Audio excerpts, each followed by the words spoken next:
Ó, pessoal, já esperei 5 minutos aí. Vamos começar então o nosso curso. Primeiro eu só queria falar como que ele vai funcionar. Hoje é o dia do curso de funções, ministrado pelos integrantes do PET Matemática da UFTM, certo? Ele vai funcionar da seguinte forma. A gente vai dar o curso, aí mais para o fim a gente vai passar a lista de presença para que vocês ganhem o certificado. E, como foi falado, estou gravando o curso para disponibilizar ele no nosso canal do YouTube, certo? Depois a gente faz uma divulgação lá no Instagram, para quem quiser ver, para ter um fácil acesso aí ao nosso curso. As pessoas que se inscreveram e não conseguiram assistir hoje por algum problema que teve, então vai ter a oportunidade de assistir depois. E ainda ganhar certificado também. Como que vai funcionar? A gente deixou alguns exercícios durante a nossa apresentação, e aí esses alunos vão ter que assistir o nosso curso, gravado lá no YouTube, e aí depois mandar a lista para a gente pelo e-mail, certo? Então, durante o nosso percurso aqui, durante o curso, vai ter alguns exercícios no meio, que no caso a gente não vai resolver instantaneamente, é só para quem for fazer o curso depois realizar eles aí, certo? Alguém tem alguma dúvida quanto a isso?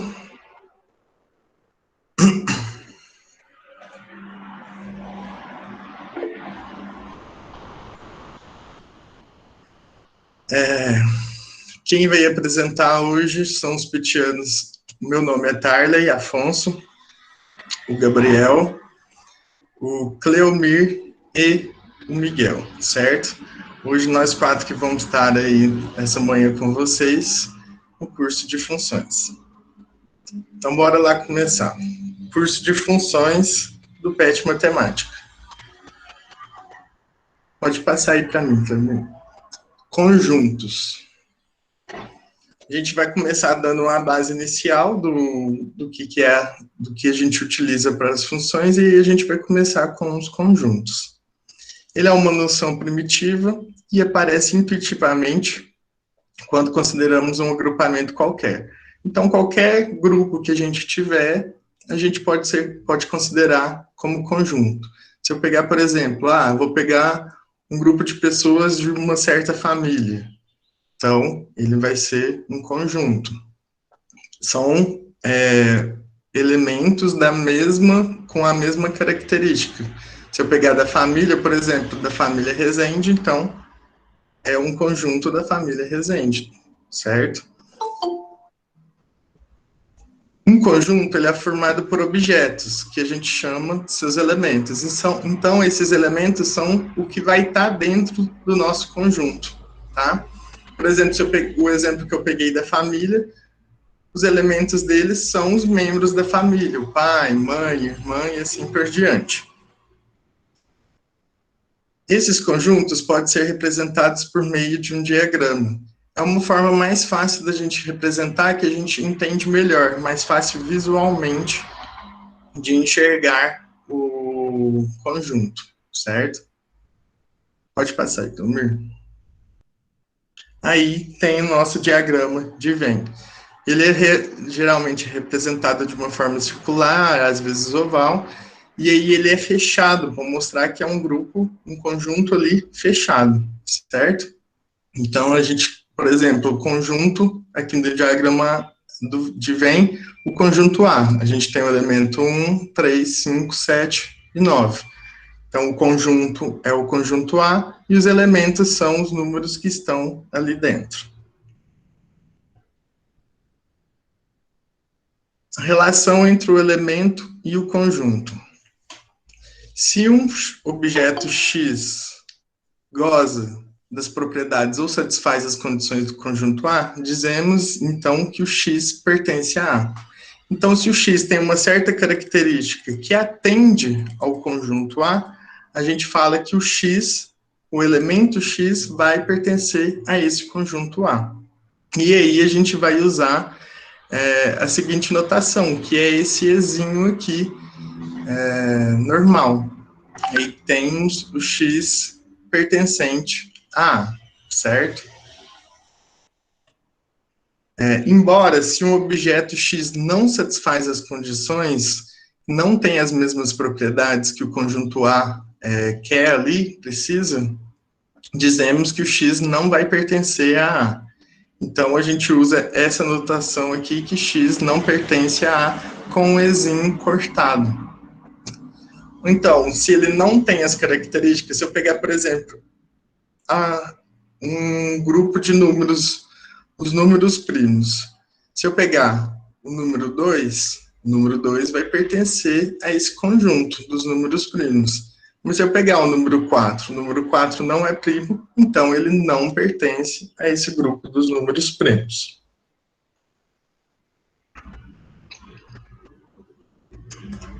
Pode passar aí. Exemplos aí para a gente enxergar melhor. Dando o conjunto A, ele vai ser igual ao elemento A, tal que o A é um número natural múltiplo de 3. Então, qual que vai ser esse conjunto? Vai ser esse conjunto A com os elementos 0, 3, 6, 9 e assim por diante, porque vai ser um conjunto infinito. Os múltiplos de 3 são infinitos, a gente sabe que os nossos números são infinitos, então os múltiplos de 3 também vai ser infinitos. O conjunto B. Dado um conjunto B igual ao Bzinho, tal que o B é divisor positivo de 6. Então, aqui a gente vai colocar dentro desse conjunto B todos os elementos em que sejam divisor de 6 e positivo, que são os números 1, 2, 3 e 6, certo? O conjunto B vai ser um conjunto finito, porque ele vai ter um número de elementos específicos, não vai passar desse tanto de número de elementos, certo? Dado um conjunto C igual a um elemento C, tal que C é um número primo par. Então, número primo par, a gente só tem 2, o resto são tudo ímpares, né, os números primos. Então, o meu conjunto C vai dar só o número 2 de elemento. Como ele só tem um conjunto, ele é chamado como um conjunto unitário, pois ele tem só um elemento.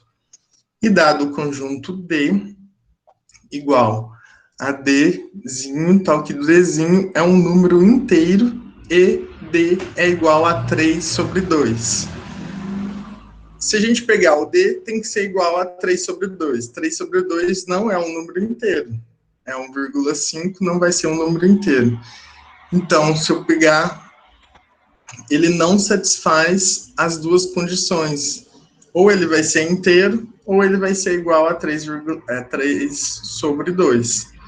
Então, esse conjunto vai ser vazio. A gente representa ele assim, com colchetes, sem nada dentro, ou com um zero cortado, tá? Aí esse vai ser o nosso conjunto vazio, porque não tem nenhum elemento que satisfaça as condições desse conjunto D.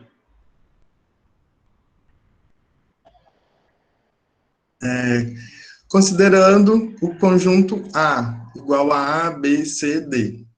Aí a gente analisando, a gente percebe que o G vai estar de fora do... não pertence a esse conjunto A. Vai estar ali de fora. Aí no diagrama de Venn a gente representa dessa forma. O conjunto A, dentro dele tem os elementos A, B, C e D, e de fora ele vai ficar o elemento G, porque ele não pertence ao meu conjunto A. E aí aqui embaixo as nomenclaturas, ó. O A pertence ao conjunto A, o Azinho ao conjunto A, o Bzinho pertence ao conjunto A, o Czinho pertence ao conjunto A e o Dzinho pertence ao conjunto A. E o G, ele não vai pertencer ao conjunto A, com o Ezinho cortado ali. Um conjunto A é igual a um conjunto B somente se tiverem os mesmos elementos. Então, um conjunto vai ser igual a outro conjunto se ele tiver exatamente os mesmos elementos dentro desse conjunto, certo? Tem que ser a mesma quantidade, os mesmos elementos. Não importa a ordem, por exemplo, se eu ver um conjunto escrito, conjunto A igual a 1, 2, 3 e 4, e o conjunto B igual a 4, 3, 2, 1. Aí não importa a ordem, os elementos têm que ser os mesmos e a mesma quantidade de elementos, mas não importa a ordem que tiver ali dentro. Se um conjunto A, todos os elementos pertencem também a um conjunto B, dizemos que A é subconjunto de B. Ou seja, eu peguei um conjunto A, e todos esses elementos de A pertencem ao conjunto B. Então, significa que o A vai ser subconjunto de B. Ou seja, o A está contido, está dentro do B, tá? E aí a gente representa com esse Czinho aqui, ó. O A está contido em B, ou ainda a gente pode representar como B contém o A. A gente deu uma invertida aí, tá? Quando a gente usa o contido, a gente pega o que está dentro, está contido no que o maior conjunto lá. Quando a gente pega o B contém o A, o conjunto A, que são os elementos que estão lá, certo? E aí a gente representa o contém com esse símbolo do C invertido aí, tá? O C virado aí para a esquerda. Além do contido, a gente também tem o não contido e o não contém. Quando não, os elementos do grupo A não estão todos dentro de B, então ele é não contido, o conjunto A não está contido em B, e o conjunto B não contém o A, certo? Seria o Czinho invertido cortado, não contém, certo? Ó, a relação entre os conjuntos dos números naturais e os conjuntos dos números inteiros é o exemplo aí que a gente vai usar, ó. Sabemos que o conjunto dos naturais é subconjunto dos conjuntos dos números inteiros. Isto é, o conjunto dos naturais está contido dentro dos números inteiros. Se eu pegar aqui os naturais, os números inteiros contêm todos os números naturais, certo? Então, os números naturais estão dentro dos números inteiros. Aí a gente pode representar os naturais, está contido nos números inteiros, tá? Os números naturais são os números inteiros positivos, certo? E os números inteiros são os números que são inteiros ali, que são positivos e negativos. Então, os naturais, os números inteiros, vai ter todos os números, tá? Tanto os positivos, tanto os negativos que sejam inteiros. Os números naturais, só os positivos. Então, os números naturais vão estar dentro desse conjunto dos inteiros, tá? Aí por isso que a gente usa assim, que os naturais estão contidos no inteiro.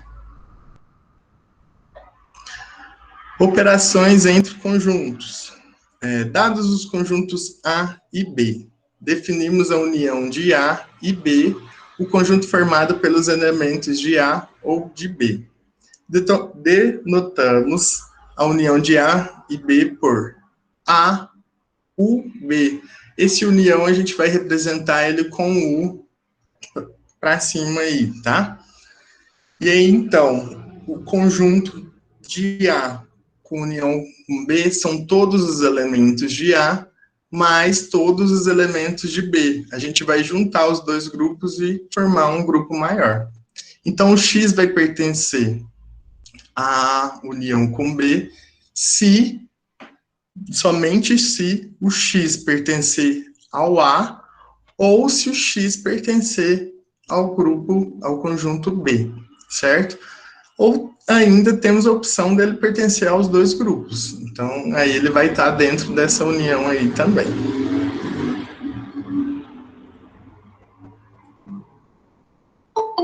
Exemplo aí.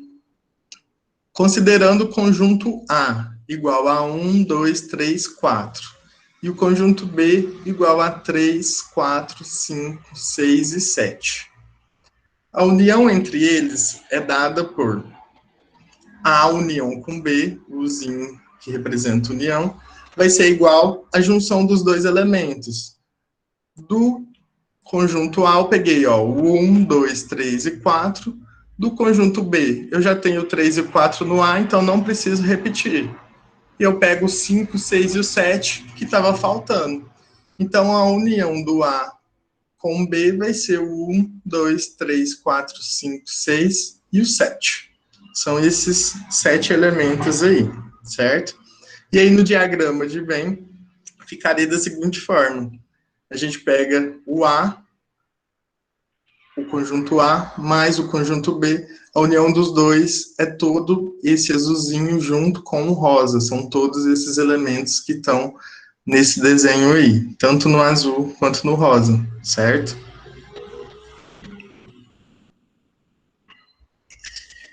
A interseção de conjuntos. Dados os conjuntos A e B, definimos interseção de A e B, o conjunto formado pelos elementos de A e de B, simultaneamente, viu, pessoal? Denotamos a interseção de A e B por A interseção com B. É esse U invertido aqui. Ele é interseção, tá? Quando verem aí esse Uzinho para baixo, significa que A está com interseção com B. O X vai pertencer ao A interseção com B se o X pertencer ao conjunto A e também o X pertencer ao conjunto B. Ou seja, ali, o meu elemento para ser interseção do grupo A com B, ele tem que pertencer tanto no conjunto A, tanto no conjunto B.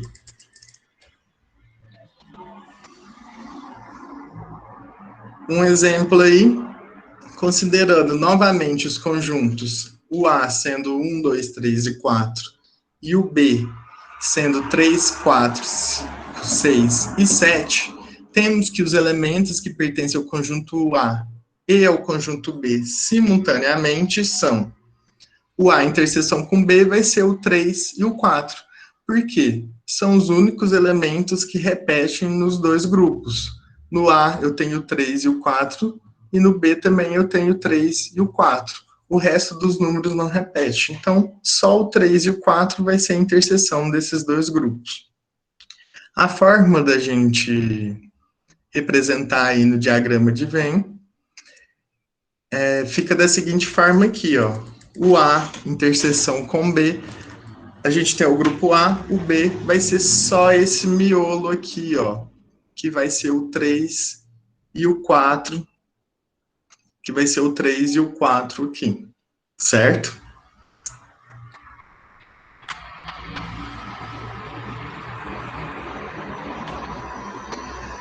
Diferença entre dois conjuntos. Dados os conjuntos A e B, definimos que a diferença de A e B nessa ordem é o conjunto formado pelos elementos que são elementos de A e não são elementos de B. Denotamos a diferença de A e B por A menos B. Então, A menos B vai ser o quê? São os elementos de A do conjunto A que a gente não vai ter no meu conjunto B, certo?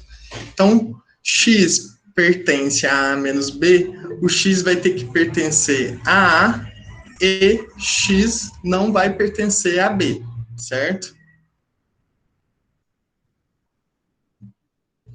Exemplo aí, ó. Considerando novamente o conjunto. Novamente não, mudei de C para D, tá, pessoal? C vai ser igual a 1, 2, 3, 4, e o conjunto D igual a 3, 4, 5, 6 e 7. Temos que os elementos que pertencem ao conjunto C e não pertencem ao conjunto D, simultaneamente são. Então, C menos D vai ser igual a 1 e 2. Por quê? Se eu pegar aqui, ó, os conjuntos que pertencem ao C, os elementos que pertencem ao conjunto C, é o 1, 2, 3 e 4. Só que o 3 e 4 pertence também ao D. Eu quero só os que tem no C, que não tem no conjunto D. Então, o 3 e 4 tira. E eu fico apenas com o 1 e o 2. Tá? Se a gente representar ele aí no diagrama de Venn, ele fica da seguinte forma aqui, ó. O C é só essa parte azul. O C que contém o número 1 e o 2. O 3 e o 4 ficaria ali no meio aqui onde que está o branco, só que ele não pertence a esse C menos D, tá? Se a gente pegasse também D menos C, o conjunto D menos o conjunto C, os números ficariam diferentes. Então, importa a ordem que vem aqui, tá? Se eu pegar aqui o D menos C, sobraria apenas o 5, o 6 e o 7. Então, D menos C seriam os elementos 5, 6 e 7. Conjuntos complementar. Dado o conjunto A e B, com A contido em B, lembra que para ser complementar, um conjunto tem que estar contido dentro do outro. O que é contido? Tem que estar dentro. Todos os elementos de A ali vão estar também no conjunto B, certo? Só que o B vai ter mais elementos do que o conjunto A. Definimos que o complementar de A em relação a B é o conjunto formado pelos elementos que pertencem a B, que não pertence a A. O complemento de A em relação a B é denotado por... Aí a gente põe aqui, ó, complemento, que é esse C maior, de B, escrito menor, em A, tá? Que aí isso significa que é o complementar de A em relação a B, tá? Então, esse X vai pertencer ao complementar de B em relação ao A e se o X pertencer ao B e o X não pertencer a A. Ou seja, eu tenho dois conjuntos. Eu tenho dois conjuntos, o B e o A. O A está dentro do B. Todos os elementos que estão em B e que não estão em A vai ser os meus elementos complementares, tá? Seria como se fosse o B menos A. Só que, nesse caso, é necessariamente que o A esteja contido em B, que o A esteja dentro de B. Todos os elementos de A têm que ser elementos de B também, tá?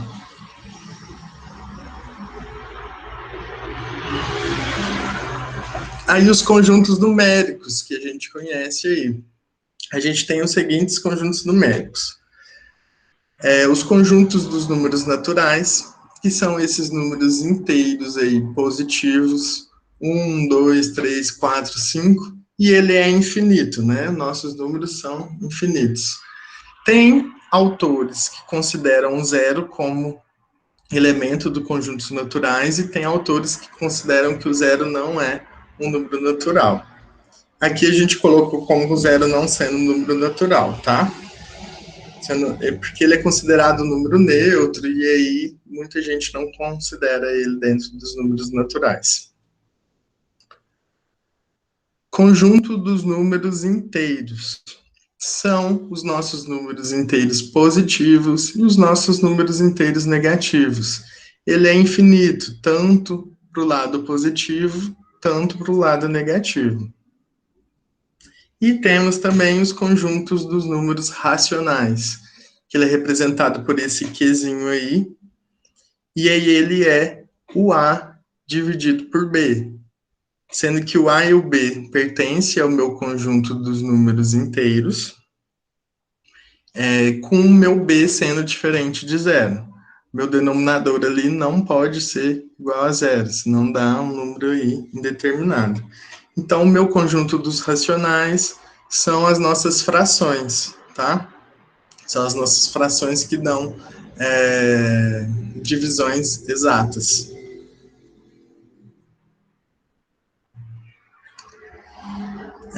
Fora isso, a gente tem os nossos conjuntos dos números reais.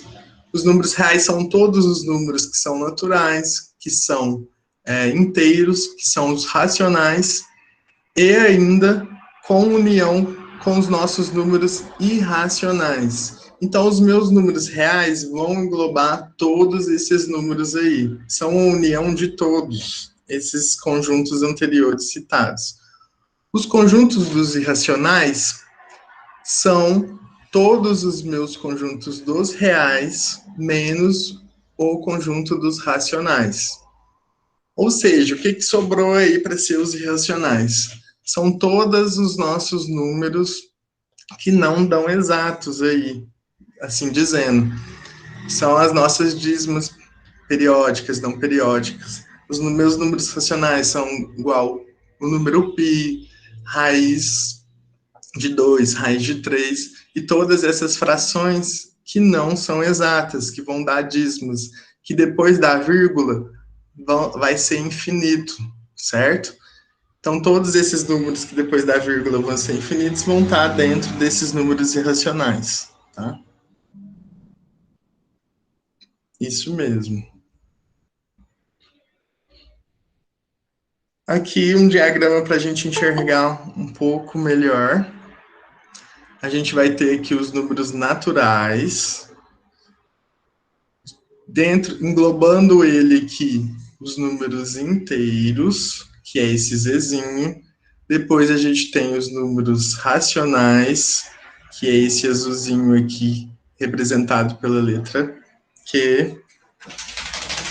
Os números inteiros, que está de fora, aqui, certo? Representado por esse verdinho aqui. E os números reais, que é mostrado aqui com todos esses números. Ele engloba, ele é a junção de todos esses outros conjuntos aqui, tá? E por fora, os números complexos, que a gente não vai entrar muito, falar dele não, mas são números complexos, são os números que além desses aí, temos os números imaginários, como raiz de -1, que são números imaginários. Tecnicamente, a gente tem uma representação para eles, certo? Uma coisa que eu vou repetir de novo, a gente não costuma representar dessa forma aqui, tá? Porque aqui parece que limita. Por exemplo, se eu pegar os números naturais, parece que ele está limitado. E a gente sabe que o conjunto dos naturais é infinito. O conjunto dos inteiros também é infinito. A gente demonstra dessa forma para que as pessoas entendam melhor, mostrar que os números naturais estão dentro dos números inteiros. Mas lembre sempre que esses conjuntos são infinitos, tá?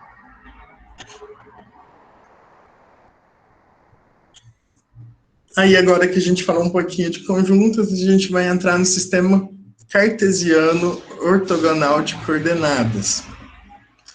A gente tem dois conjuntos, o A e o B, sendo que eles são não vazios. A gente denomina o produto cartesiano de A por B, ele é indicado por AXB, tá? Como se fosse um versus aqui, tá? O conjunto cujos elementos são todos os pares ordenados de x e y, em que a primeira coordenada pertence ao conjunto A e a segunda coordenada vai pertencer ao conjunto B. Então, esse AXB aí vai ser x e y, tal que o meu elemento x vai pertencer ao meu conjunto A e o meu elemento y vai pertencer ao meu conjunto B.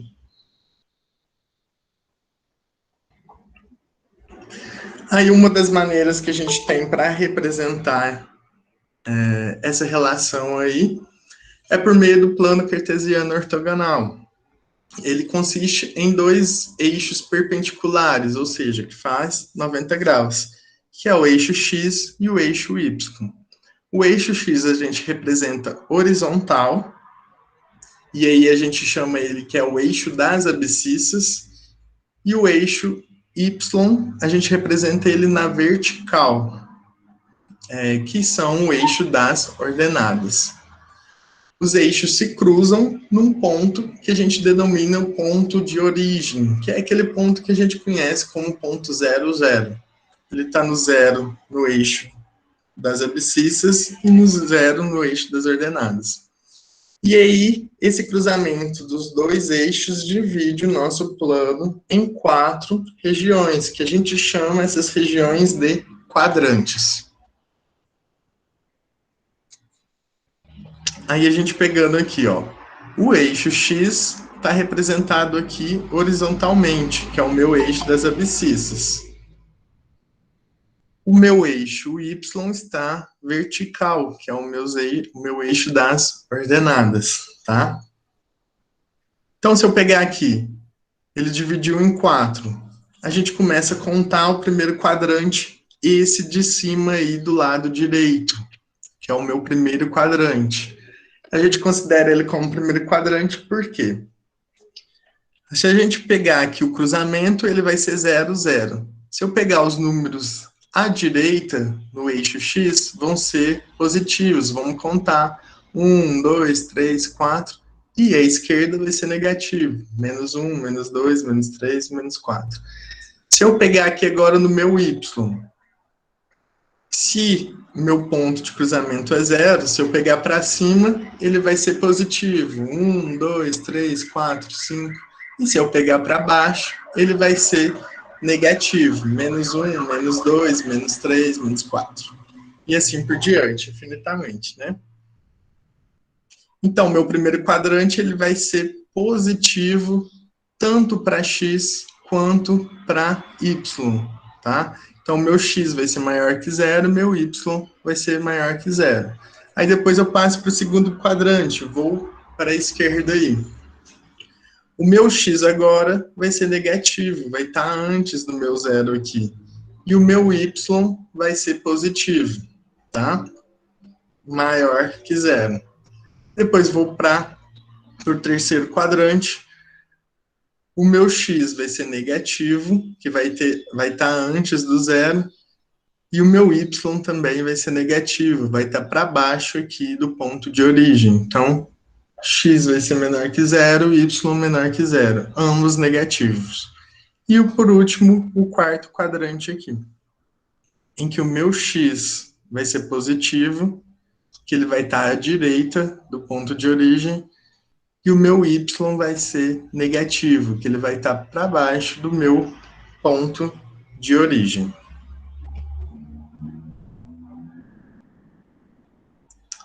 Aqui é aqueles exercícios que eu falei, que a gente que não precisam de resolver agora, que a gente vai dar continuidade no curso, mas para quem for fazer o curso depois, são os exercícios que eles têm que entregar.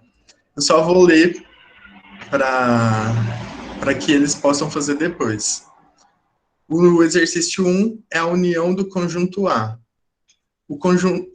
A união dos conjuntos A, em que o A é x, tal que x é um número primo e o x vai estar entre o 0 e o 10. E o conjunto B, que é o conjunto 1, 2, 3, 5, 7, 9. É dada por. Então, aqui eles vão ter que fazer a união do conjunto A com B. O A são os números primos que estão entre o 0 e o 10, e o B é esse conjunto aí. A união dos dois vai ser o resultado aí. E o exercício 2, sabendo que o meu conjunto A é 0, 1, 2, 3, 4, 5, 6, e o meu conjunto B é 6, 7, 8 e 9, e o C é 2, 4, 6, 8 e 10, quais são os elementos do conjunto? A, interseção com B, união com C. Como a gente viu ali, tem um parênteses com A, interseção com B, então a gente resolve primeiro esse A, interseção com B, vê os elementos que estão no conjunto A e B, e depois faz união aí com C, tá?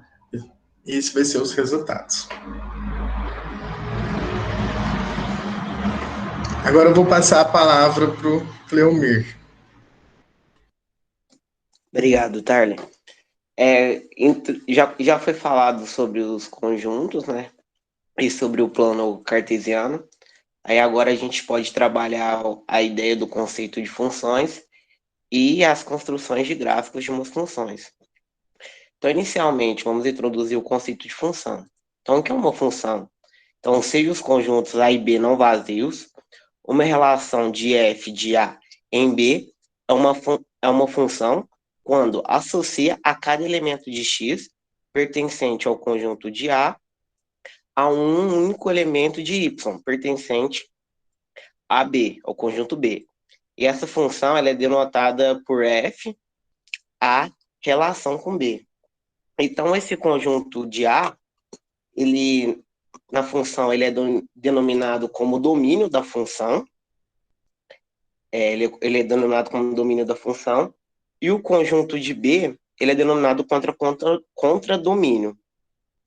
E cada elemento que a gente falou aqui de Y de B que possui um correspondente de X em A, ou vice-versa, de X em A que possui um correspondente de Y em B, é chamado de imagem. E o conjunto dessas imagens é chamado de imagem da função. Então, trabalhando o conceito, a gente pode agora construir o gráfico de uma função. Então, já foi introduzido o que é plano cartesiano, né? E os pares ordenados de x e y.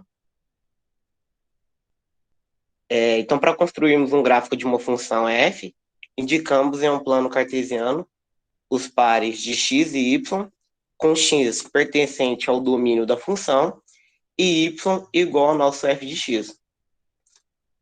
Então, aqui tem um exemplo. Então, seja uma função de R em R, definida por g de x igual ao nosso x mais 1, onde esse x aqui ele vai pertencer ao nosso domínio da função e nosso y ele vai ser igual ao nosso g de x. Ô, Thales, eu vou pedindo, porque eu não estou conseguindo ver as mensagens, porque eu estou apresentando, né? Qualquer coisa, eu peço que alguém abra o microfone para fazer algum tipo de pergunta. Ok, qualquer coisa eu te falo aqui também, Cleomir. Tá ok, então. Então, primeiramente, a gente tabela, né, os valores para x e y, para a gente encontrar nossos pares ordenados, para poder estar, assim, construindo no plano cartesiano. Então, primeiramente, aqui a gente vai igualar a nossa função a zero, e igualando a zero, a gente tem que o nosso valor de x vai ser igual a menos 1. Substituindo o nosso valor encontrado de x, que vai ser menos 1 na função, a gente tem que o nosso valor de y vai ser igual a zero. Então, a gente tem nossos pares ordenados, ou seja, nessa função aqui, quando o meu x vale menos 1, o meu y ele vai valer zero. Então, a gente tem os pares ordenados menos 1 e 0. E quando o meu x ele vai valer na função 0, eu tenho que o meu y ele assume o valor de 1. Então, a gente encontra os pares ordenados 0 e 1, ou seja, o meu x é igual a 0 e o meu y é igual a 1. Quando o meu x ele assume o valor de 1 na função, a gente tem que nessa função aqui, substituindo o valor de x, temos que o nosso y assume o valor igual a 2. Então, assim, a gente tem nossos pares ordenados 1 e 2. Quando o meu x ele assume o valor nessa função de 2, a gente tem que o nosso y nessa função vai assumir o valor de 3. Então, a gente tem nossos pares ordenados 2 e 3. E quando o meu x ele assume o valor de 3 nessa função, o meu y nessa função vai assumir o valor de 4. Então, a gente tem nossos pares ordenados 3 e 4. Então, encontrando os pares ordenados, né, dessa função, a gente coloca no plano cartesiano. A gente tem aqui nossos planos cartesianos com o eixo de x e de y. Então, assim, quando o meu y ele for, quando o meu x ele for assumir o valor de -1, eu tenho que o meu y é 0. Então, a gente colocou aqui os pares ordenados -1 e 0. Quando o meu x ele vale 0, eu tenho que o meu y nessa função assume o valor de 1. Então, temos os pares ordenados 0 e 1. E quando o meu x ele vale 1 e meu y ele vale 2, a gente tem os pares ordenados 1 e 2. Quando o meu x ele assume o valor de 2 nessa função, a gente tem que o nosso y assume o valor de 3. Então, a gente tem nossos pares ordenados 2 e 3.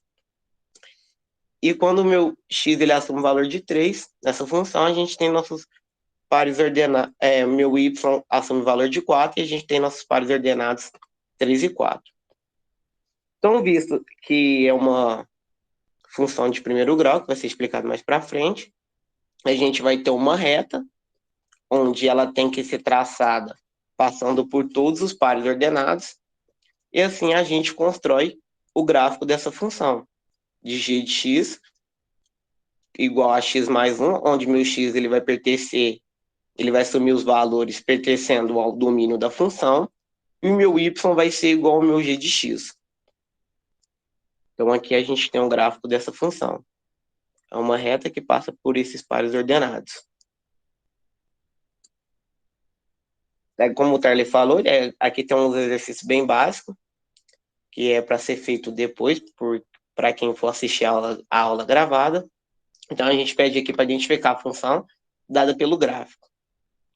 Então, são esses dois gráficos aqui, e por meio dele a gente pede para identificar a função que corresponde a esse gráfico. Então, passando sobre os gráficos, introduzindo o conceito de funções e falando um pouco sobre os gráficos de funções, a gente chega na classificação de funções.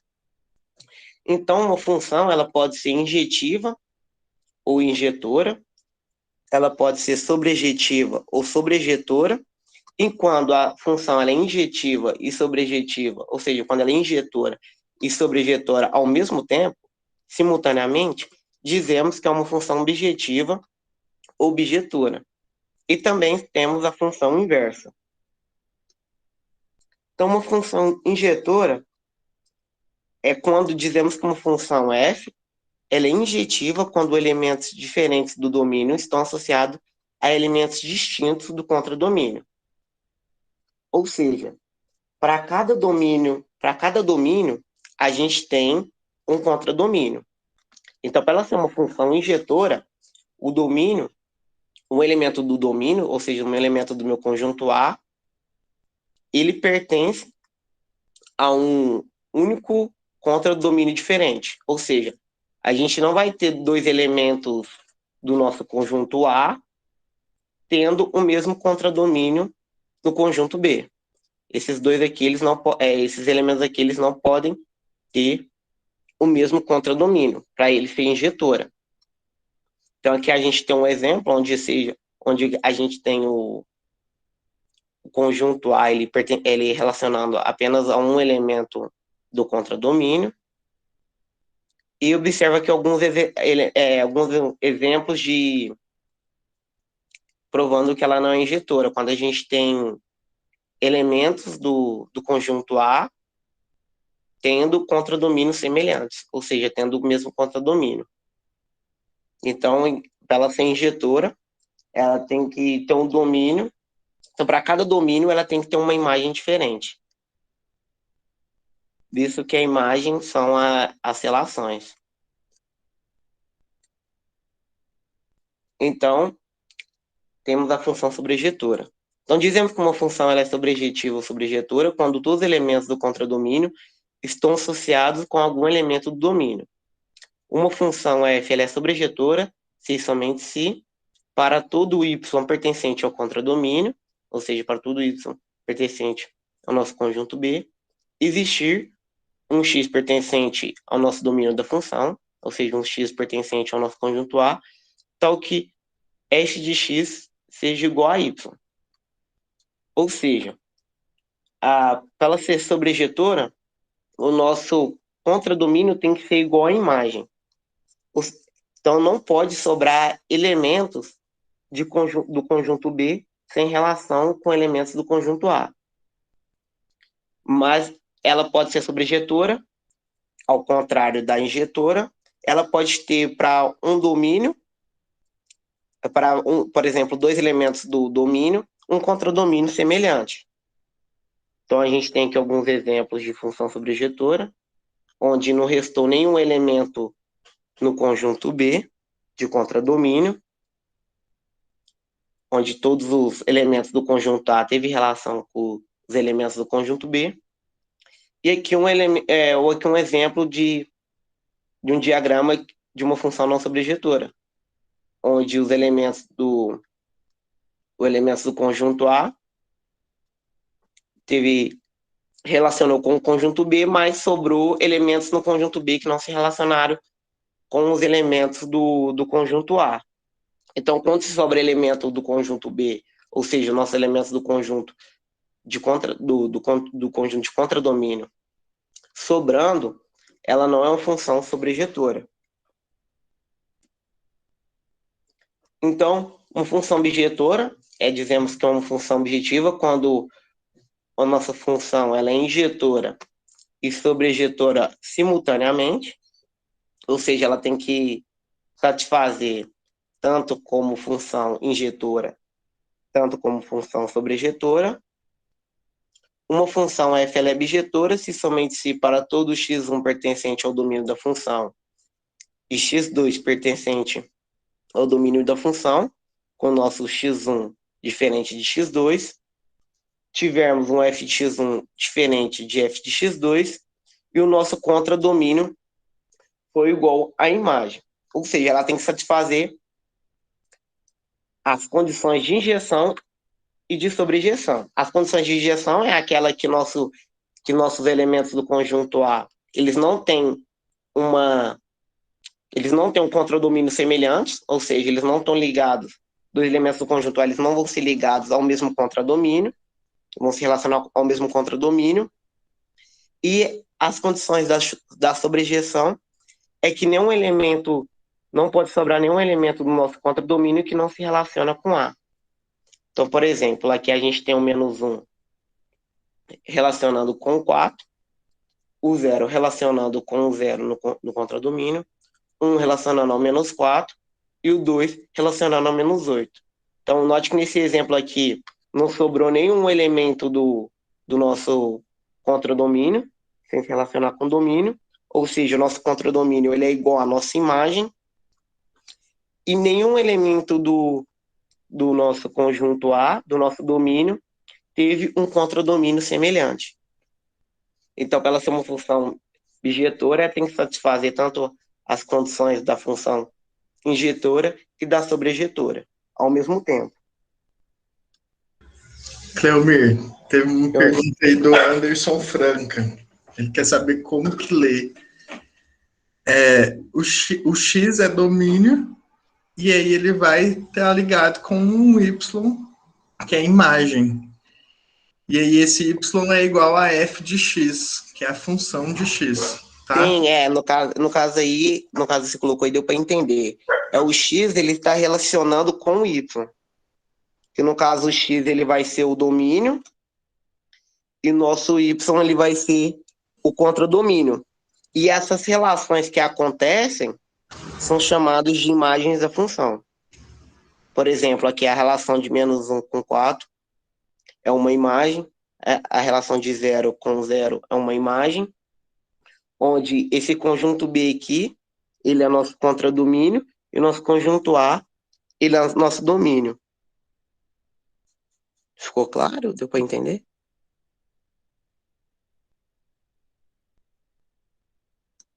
Então, tudo bem. Qualquer coisa pode perguntar. Então, aqui eu tenho uma função inversa. Então, dado uma função bijetora de f com a relacionado a b, dizemos que uma função g com b relacionada a a é inversa de f se para todo a pertencente, o nosso azinho pertencente ao nosso conjunto de A, e nosso Bzinho pertencente ao nosso conjunto de B, tal que o nosso F de A seja igual a B, e tem-se que o nosso G de B tem que ser igual a A. Então, em geral, a gente indica uma função inversa, a gente denota de F aqui, deu uma desconfigurada, esse F é elevado a menos 1. É F elevado a menos 1 e não F menos 1. Ou seja, nosso F elevado a menos 1, ele vai ser igual a G. Então, ele é uma função inversa. Então, como que a gente faz para encontrar uma função inversa? Então, primeiramente, a gente troca o x por y, onde x a gente troca por y e vice-versa. E o segundo passo é isolar o y. Então, fazendo esse processo da troca do x por y e depois isolando o y, você tem a sua função inversa. Lembrando que a sua função inversa, o seu f de A ele tem que ser igual a B e o seu g de B tem que ser igual a A. Ou seja, assim como o próprio nome já diz, ela tem que ser inversamente.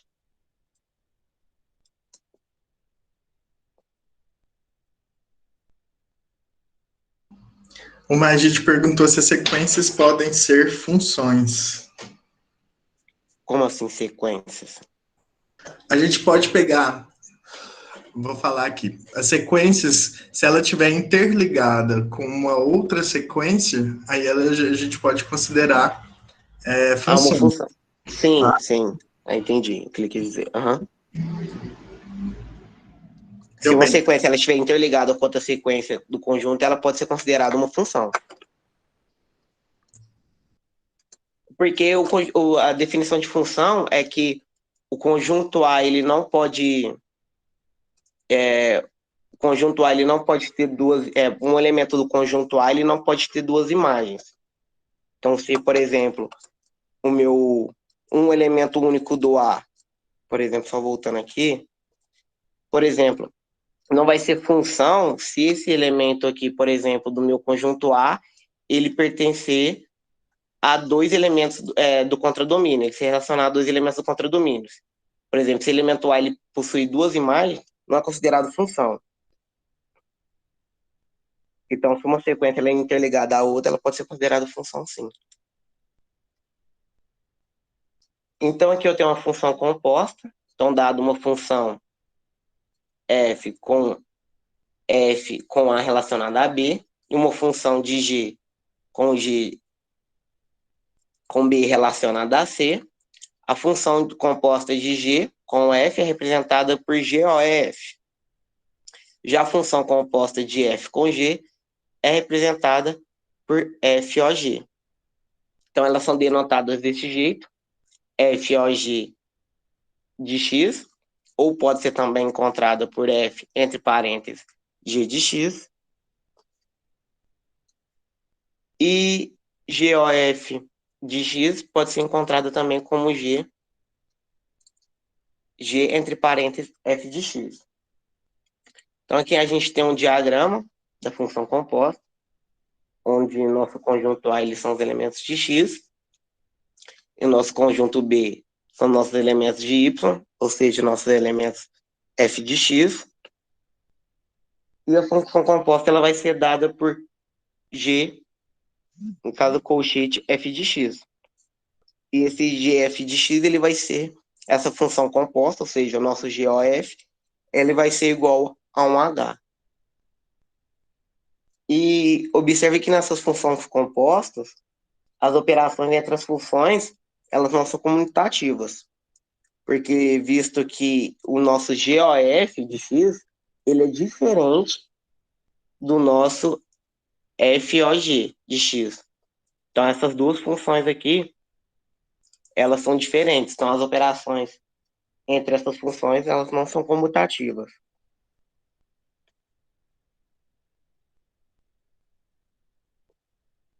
Tem aqui alguma dúvida?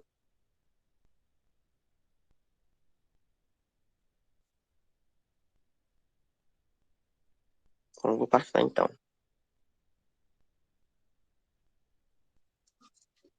Então, aqui eu tenho um exercício para ser feito depois. onde a gente pede para definir a função abaixo e classificar se essa função ela é injetora, sobrejetora ou objetora. Então, por meio desse diagrama, você vai ter que identificar a função, que é a função correspondente, e classificar se essa função ela é injetora, sobrejetora ou objetora.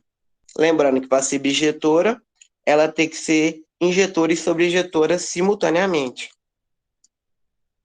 E aqui um segundo exercício, então, dado uma função f com r em r, definida por f de x igual a nosso x ao quadrado, determinar nosso f de 0, nosso f de menos 1 e nosso f de menos 2, nosso f de 1 e nosso f de 2 dessa função, e o tipo de função.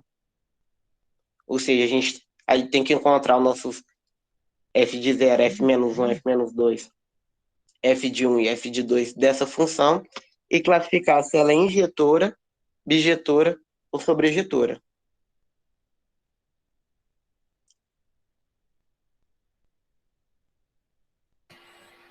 Agora eu vou passar a minha palavra.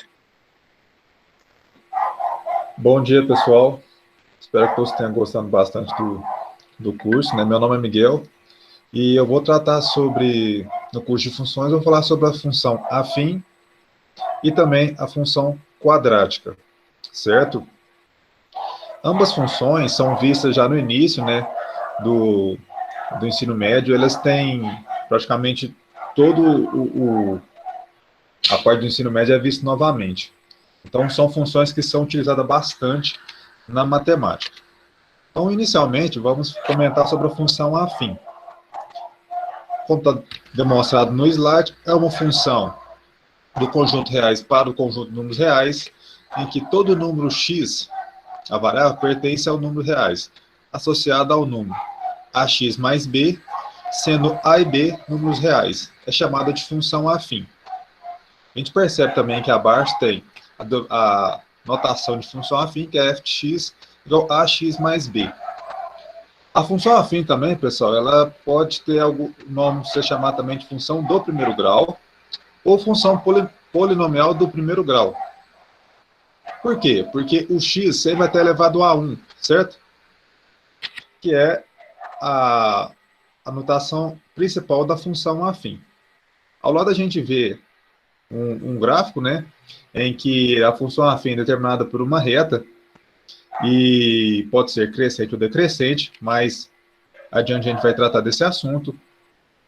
E para conseguir encontrar, para ser construído uma reta de uma função afim, é necessário no mínimo 2 pontos, né, dessa função.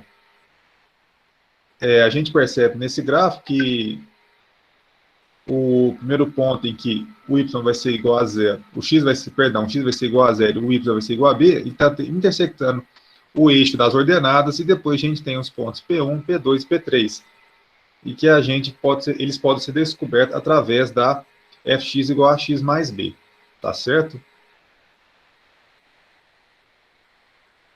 Você passa para mim, Cleomir? Obrigado. Bem, numa função afim, tem as nomenclaturas, certo? Em que a e b são coeficientes da função, né? São valores constantes. O a recebe o nome de coeficiente angular, certo? Ou também ele é recebido o nome de taxa de variação. E o b é o coeficiente linear, que é a constante nessa função afim.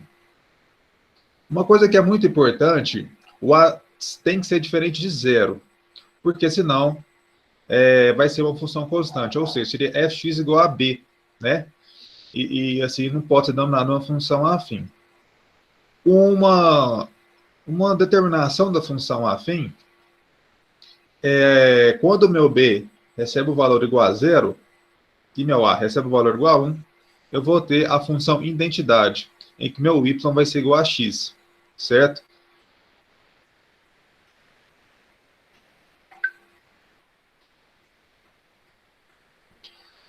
Para a construção de um gráfico de uma função afim, é necessário encontrar o quê? As raízes da função, né? Ou também conhecido como zero de uma função. O zero de uma função afim, é quando o meu f de x vai ser igual a zero. Perfeito? Podemos obter o zero de uma função afim, resolvendo a equação ax mais b igual a zero. A gente percebe isso no gráfico, em que a função afim ela vai interceptar tanto o eixo das abscissas, tanto o eixo das ordenadas. Tá? E, novamente, a gente percebe uma reta crescente. Alguns exemplos de função afim eu posso estar dizendo para vocês. Por exemplo, y igual a 3x menos 5, f de x igual a 1 sobre 2 menos x sobre 2, f de x igual a x raiz de 2 mais raiz de 2, y igual a menos x. São alguns exemplos de uma função afim. Ok?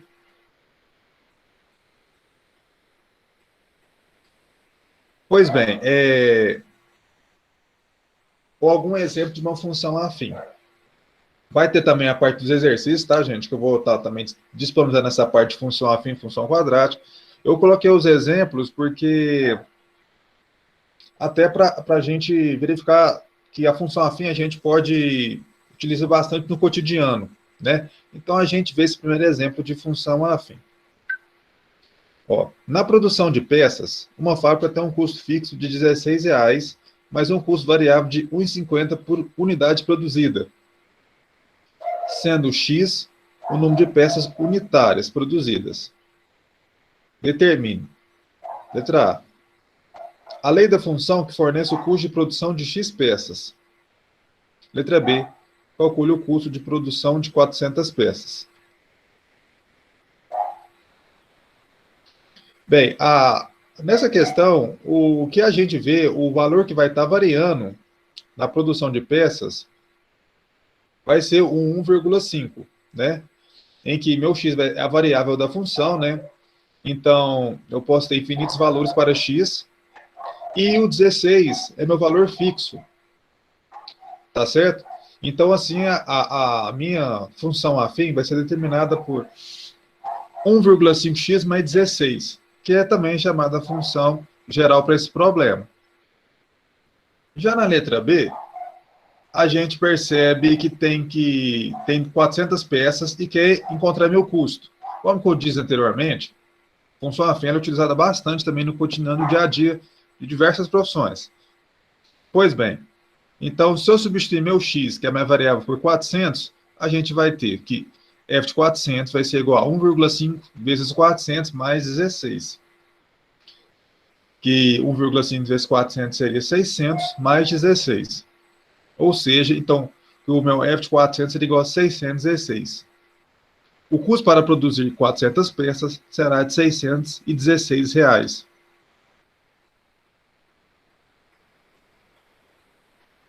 O exercício que vai estar disponível para as pessoas que estão fazendo, vou dar uma lida, né? Qualquer dúvida do exercício também a gente vai estar comentando no andamento do curso de funções. Um táxi começa uma corrida com um taxímetro a R$4. Cada quilômetro rodado custa R$1,50. Se no final de uma corrida o passageiro pagou R$37, a qual quantidade de quilômetros percorridos foi?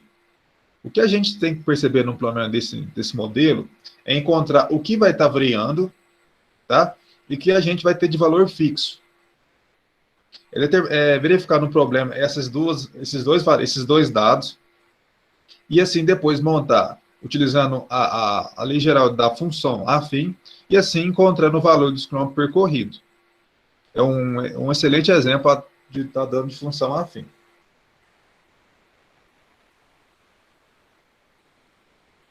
Pessoal, antes de estar comentando a parte da função quadrática, eu gostaria de saber se tem alguma dúvida envolvendo a parte de função afim para a gente dar andamento no curso.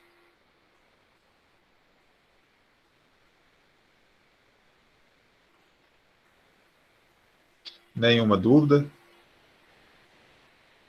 Isso mesmo. Você determinou, né? Verificou a variável que vai estar variando no problema, mais valor constante. Perfeito. Então, vamos lá. Vamos dar andamento, então, como teve nenhuma dúvida, na função quadrática. Ou também determinada de segundo grau, ou também com o nome de função polinomial do segundo grau. Por quê? Já na função quadrática, a gente vai ter que a variável que vai estar multiplicando vai ser o quê? Elevado ao quadrado. Então, definição da função quadrática. É uma função dos conjuntos reais para os conjuntos reais em que todo número x pertence aos reais.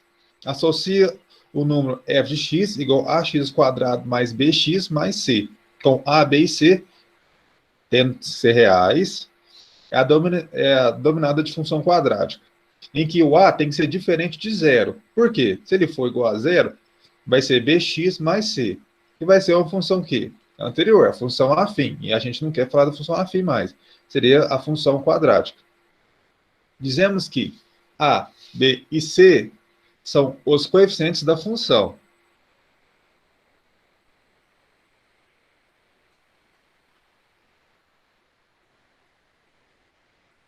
Coeficientes de uma função quadrática. A gente percebe nesse slide que a gente tem dois gráficos, né? E, diferentemente da função afim, na função quadrática, ela vai ter duas, uma ou nenhuma raiz, né?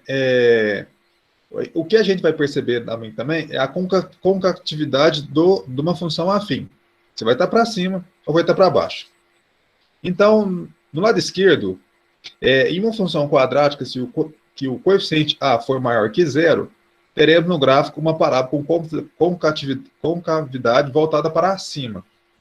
Por exemplo, uma função que a concatividade vai estar para cima seria f de x igual a x quadrado menos 6x, tá? Em que o meu a é maior do que zero, o meu b também é diferente de zero, e meu c é igual a zero. Não tem problema o coeficiente c ser igual a zero, tá? E eu já consigo fazer uma função de uma função de segundo grau. Ao meu lado direito, em uma função quadrática, se o coeficiente a for menor que zero, tem um erro, viu, pessoal? Depois eu vou corrigir.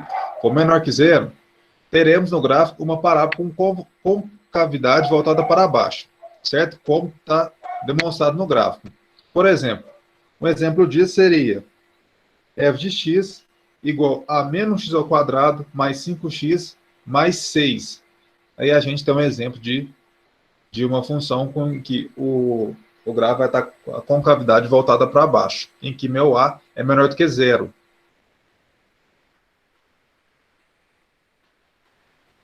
Zero de uma função quadrática ou raiz de uma função quadrática. Bem, a importância de encontrar o zero de uma função quadrática é para também a construção do nosso gráfico, né? Que a gente pode analisar ele e verificar várias situações. Então, bem, determinar as raízes ou zero de uma função de segundo grau consiste em determinar os pontos de interseção da parábola com o eixo das abscissas no plano cartesiano. Cada função fx igual a ax ao quadrado mais bx mais c, podemos determinar sua raiz, considerando f de x igual a zero. Dessa forma, obtemos a equação de segundo grau, ax ao quadrado mais bx mais c igual a zero, que pode ser resolvida pelo método resolutivo de Bhaskara. Do jeito que foi colocado na função afim, para a gente encontrar o zero, a raiz de uma função, o meu f de x, o meu valor de y, tem que ser igual a zero. Tá? E qual que é o método que a gente vai utilizar? O método de Bhaskara, que ele é essencial para estar encontrando as raízes. Existe o método também de soma e produto, ele também é utilizado, mas não com tanta frequência que nem o método de Bhaskara. E tem algumas características da função do segundo grau. Por exemplo, se minhas raízes for maior que zero, a função do segundo grau vai possuir duas raízes reais e distintas. Se meu delta for maior que zero. Se meu delta for igual a zero, a função do segundo grau possui apenas uma raiz real. Já se meu delta for menor que zero, a função do segundo grau não possui raiz nenhuma real. Como foi dito anteriormente pelo Tarley na parte de conjuntos, aí seria raiz complexa, mas eu não vou aprofundar nesse assunto. Vamos focar somente nas raízes reais. Bem, a fórmula de Bhaskara. A fórmula de base é feita para encontrar as raízes de uma função de segundo grau, de uma função ax² mais bx mais c igual a zero. Como é que ela é resolvida? Então, para mim determinar o delta, ele vai ser igual a b ao quadrado e é menos 4 vezes c vezes a vezes c, né, que são os coeficientes da função de segundo grau que a gente verifica, né, esses coeficientes na função geral da função. Pois bem, para me encontrar, caso meu x for caso meu delta for maior que zero, eu vou ter duas raízes, né, nem dito no slide passado, em que seria utilizado menos b mais raiz de delta sobre 2a. E a segunda raiz igual menos b menos raiz de delta sobre 2a.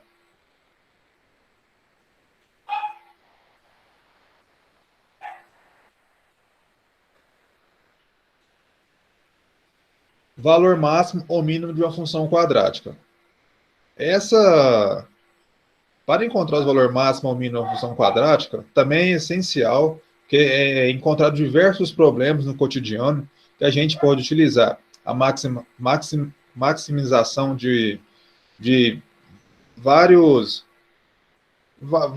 casos contados no dia a dia, que a gente quer aumentar a produção, aumentar questões biológicas, é muito importante e é um problema que verifica bastante, e já foi visto em várias questões como do Enem, em concursos públicos. Então é muito importante também, que é um problema essencial, que é utilizado o quê? Na função de segundo grau. Então, pois bem, o ponto de máximo. Toda função de segundo grau com A menor do que zero possui ponto de máximo, que o A é meu coeficiente, né, que multiplica o meu fator quadrático.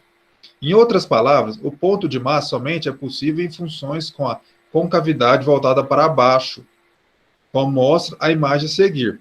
O ponto máximo V é o ponto mais alto das funções do segundo grau, com A menor do que zero. Então, a gente percebe na imagem que o meu ponto 3 e 6, quando meu x é igual a 3 e meu y é igual a 6, a gente tem um ponto máximo dessa função. Lembre-se que o ponto máximo sempre coincide com o vértice da função com concavidade voltada para baixo.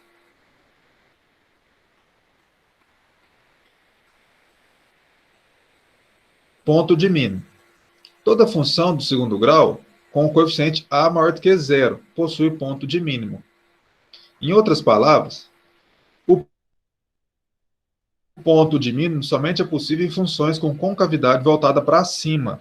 Observe na figura a seguir que o ponto V é o ponto mais baixo da parábola. A gente percebe que o ponto 1 menos 1, ou seja, x igual a 1 e y igual a menos 1, é o menor ponto possível da parábola dessa determinada função. Lembre-se também que o ponto de mínimo sempre coincide com o vértice da função com concavidade voltada para cima. A gente percebe nessa função também em que há duas raízes real, né? Porque tem dois pontos que está interceptando o eixo x, que a gente também caracteriza como que vai ter duas raízes nessa função.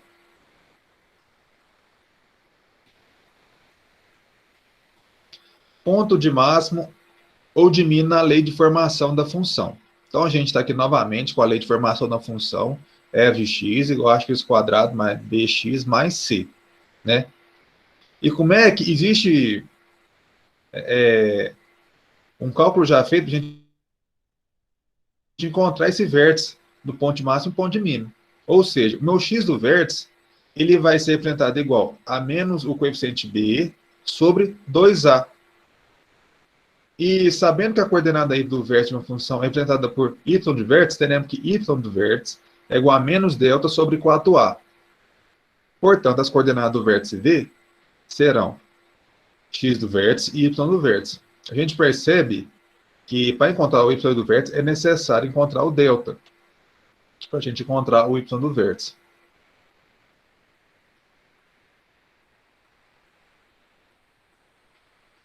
Ponto de máximo ou mínimo de uma lei da formação de uma função. Só para relembrar novamente, se o vértice será o ponto de máximo ou de mínimo, basta analisar a concavidade da parábola.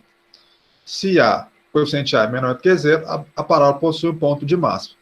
Se A é maior que zero, a palavra possui ponto de mínimo.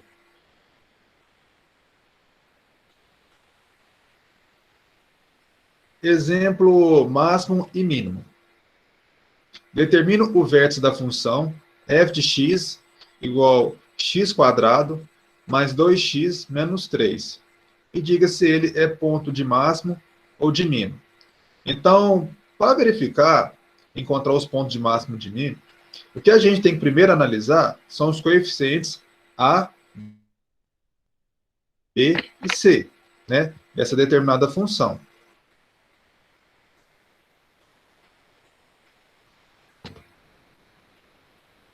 Pois bem, então, nesse exemplo que foi colocado, os coeficientes serão o A vai ser igual a 1, que é o que está multiplicando, x ao quadrado, o B igual a 2, está multiplicando x, e minha constante C igual a menos 3. A gente vai utilizar a fórmula de x do vértice e y do vértice. Pois bem, já que a gente já tem o valor dos coeficientes, vamos calcular. Então, x do vértice vai ser igual a menos b sobre 2a. X do vértice vai ser igual a menos 2 sobre 2 vezes 1. Menos 2 sobre 2, x do vértice é igual a menos 1. Então, a gente já tem o primeiro x do vértice. Agora, vamos encontrar o y do vértice. Que vai ser y do vértice é igual a menos delta sobre 4a.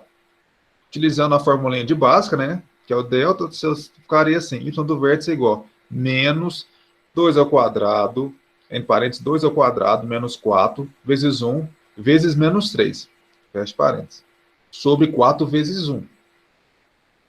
Y do vértice vai ser igual a menos, a parênteses 4 mais 12, fecha parênteses, dividido por 4. 4 mais 12, 16. Então, y do vértice seria menos 16 sobre 4. Y do vértice seria, então, igual a menos 4. Então, já que a gente encontrou os valores de x do vértice e y do vértice, vamos o quê? Plotar a parábola, né? Ou seja, o meu x do vértice é igual a menos 1 e y do vértice é igual a menos 4. A função possui um ponto de mínimo, pois o meu coeficiente A, que é igual a 1, é maior que 0. Então, a gente percebe que foi encontrado no vértice da função, que era o ponto de mínimo, foi encontrado, e o problema perguntava se era ponto de máximo ou de mínimo. Então, é um ponto de mínimo. E a gente verifica as raízes da função, que seria menos 3 e 1.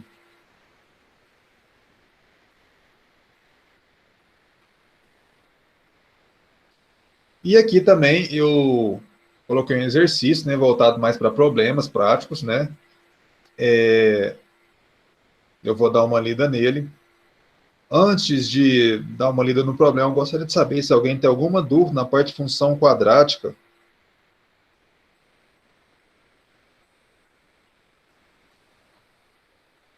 Tá certo. Então, o problema diz o seguinte: uma empresa produz um determinado produto com custo definido pela seguinte função. C de x é igual a x ao quadrado menos 80x mais 3.000. Considerando o custo C em reais e x a quantidade de unidades produzidas, determina a quantidade de unidades para que o custo seja mínimo e o valor desse custo. Se a gente já percebe que o problema, por exemplo, já que falar que o custo seja mínimo, então eu vou ter o quê? O ponto de mínimo. A gente percebe que, para resolver esse problema, a gente vai ter que encontrar os coeficientes da função do custo Cx, encontrar o x e y do vértice, e a gente vai perceber depois o quê? O valor do custo, né, traçando a parábola. É um problema muito prático, também utilizado, que a gente encontra em vários livros de matemática. Certinho? Pessoal, vou estar passando a palavra agora para o Gabriel.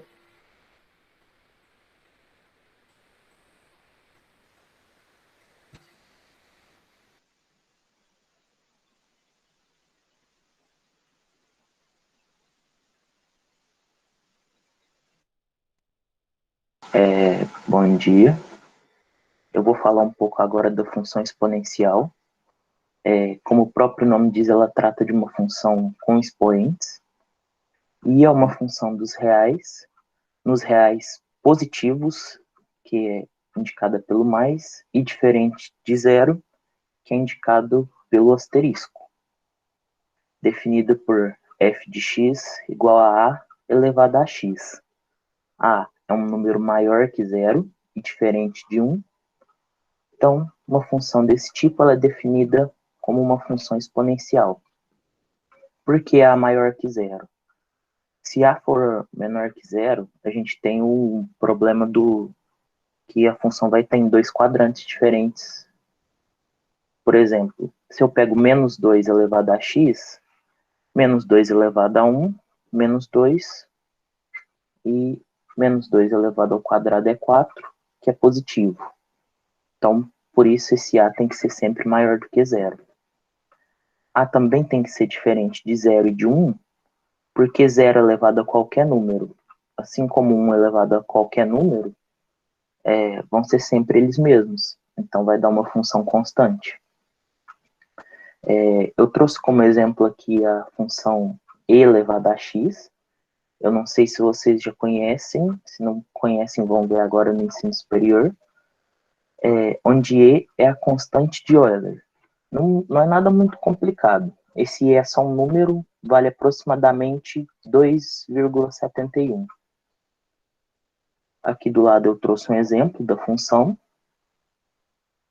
Como vocês podem ver, ela é realmente nos reais positivos, diferente de zero. Ela vai se aproximar aqui da reta x, mas ela nunca vai encostar nessa reta.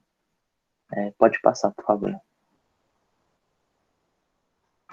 Agora eu vou falar sobre a função quando ela é crescente e quando ela é decrescente. Seja f de x igual a elevado a x uma função exponencial, ela é crescente sempre que A maior que 1. De fato, se eu pego dois números m e n, o m é menor do que o n. Aí eu tenho uma desigualdade, eu pego os dois lados e elevo a elevado a m menor que A elevado a n. Não mexi na desigualdade, ela continua a mesma, e isso prova que, como A maior que 1, a função é crescente. Alguma dúvida, pessoal? Até aqui? Tranquilo? Certo, vou continuar então. Quando o A estiver entre 0 e 1, lembrando que ele não pode ser 0 nem 1, mas pode estar entre esses números, pode ser, por exemplo, meio, aí a função é decrescente. E isso pode ser mostrado igualzinho no exemplo anterior. O gráfico da função exponencial, ele é chamado de curva exponencial. E essa função, ela sempre vai interceptar o eixo das ordenadas no ponto 0, 1. Por quê? Porque qualquer número que eu pegar, com exceção do 0, e elevar a 0, vai dar 1. 0 elevado a 0 é indefinição. Então, é mais um dos motivos pelo qual a gente não pode ter o 0 como uma função exponencial. Mas fora ele, qualquer número elevado a 0 vai ser 1. Então, essa função sempre intercepta o ponto 0, 1. Além disso, o gráfico nunca intercepta o eixo das abscissas. Por quê? Se eu precisar de um número que eu elevar a alguma potência e ele vai dar 0, ele só pode ser o próprio 0. Por exemplo, 0 ao quadrado 0, 0 ao cubo 0. Mas se eu tenho 2 elevado a x, eu posso elevar 2 a qualquer número. Ele nunca vai ser igual a 0. Vocês concordam? Alguma dúvida? Não? Pode passar então, por favor. Aqui eu trouxe os casos em que A maior que 0, em verde. Igual eu já tinha mostrado anteriormente. Ela nunca intercepta o eixo x e sempre corta o ponto 0, 1. No caso em que A está entre 0 e 1, ela é decrescente, como vocês podem perceber, também vai passar pelo ponto 0, 1 e também nunca vai encostar na reta x. Pode passar, por favor. Agora eu vou falar sobre os logaritmos, função logarítmica. Mas primeiro, eu achei importante dar uma revisada em logaritmo, porque é um assunto que o pessoal tem muita dificuldade. Então, sejam A, B e C números, né? Também positivos, diferentes de 0, e o B tem que ser diferente de 1. A gente fala que o logaritmo de A na base B é o expoente C, que a gente tem que dar a base, para que a potência obtida seja igual a A. Complicado, né? Mas calma que não é não. Ó, simbologia, o log de A na base B é igual a C, se somente se B elevado a C é igual a A. Ah, então, por exemplo, se eu quero o log de 32 na base 2, isso vai ser 5. Por quê? Porque meu 2, que é a base, elevado a 5, é igual a 32. Se eu quero, por exemplo, log de 9 na base 3, vai ser 2. Por quê? O 3, que é a base, elevado a 2, é igual a 9. Os logaritmos, eles possuem algumas propriedades que eu vou falar antes da gente prosseguir para a função. E, de novo, a gente tem que considerar A, B e C positivos, diferentes de 0, o B diferente de 1, e a gente vai ter um N também pertencente aos reais. Aí ele pode ser qualquer número, não tem restrição para o N. Para o A, B e C, como eu falei, positivos diferentes de 0. Pode passar, por favor. Propriedades dos logaritmos. Algumas propriedades que eu trouxe aqui, vocês provavelmente vão usar bastante também. O log de A vezes C na base B é igual ao log de A na base B, mais o log de C na base B. Ah, parece complicado? Não é.